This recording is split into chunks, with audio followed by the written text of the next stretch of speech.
To help us when we're drawing, we do have some further options on this menu down at the bottom here. When the option is turned on, it'll be in blue, so you can see here at the moment, when you highlight over it'll give you a message. At the moment it's saying the grid's on.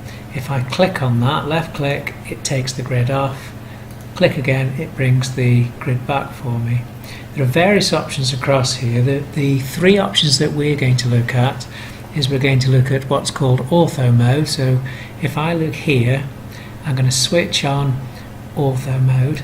Now what that will do is, as I wish to draw my lines, I'm going to click on a line, it will only allow me to draw horizontal and vertical lines. So no matter, so if I try and draw up here, you can see it's forcing me to draw a horizontal line. I cannot draw a line that's at an angle other than at 90 degrees, so I'll only draw horizontal or vertical lines. So if I now go back down, and it knows it's in blue so it's on, if I click on that and it's off, I now have the option to draw at any angle that I wish. So that's known as the ortho mode. So again, click it on and you can see now I have to go either horizontal or vertical lines. The other options that I have here is something called object snap. So what I'm going to do is to leave my drawing like that. The object snap, this one here, is when I click on this, this is where it enables me to draw accurately and actually to attach lines to lines that already exist. So at the moment, for example, if I wish to draw another line, when I click on that, I'm trying to bounce my cursor over it to see, now is that in the right place? So I'm going to try and draw that, assuming that's in the right place, but it could be that it's not actually in the right place. Now if I go down and I click that to switch that on, so we've now got ortho mode on. If you now look, can you see that what you actually start to get when I go and click on my line, if I wish to draw a line there, can you see you get the little green rectangle? That's telling me that it's snapping my first point to that line there. So as I start to draw, it's actually snapping that point to the line.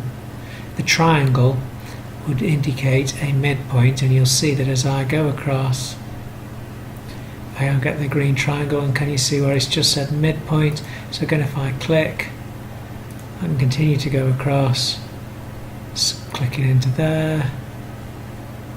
There's my midpoint, so it'll click onto the midpoint there. Again, hitting enter will complete that drawing. The final little command that I wish to show you off here is known as dynamic input.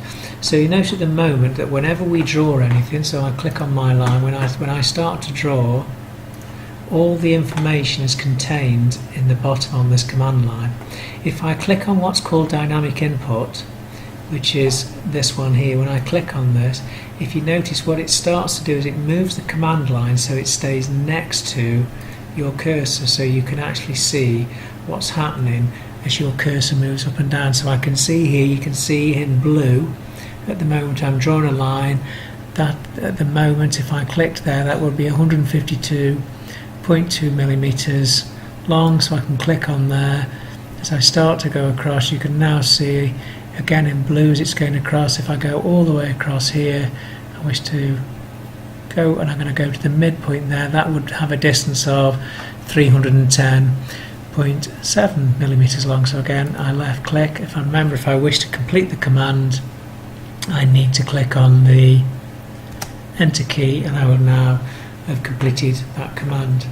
Again, if I wish to remove my drawing or delete it, if we remember from the previous video, left click, move across, left click, it highlights all lines, and I can now click on delete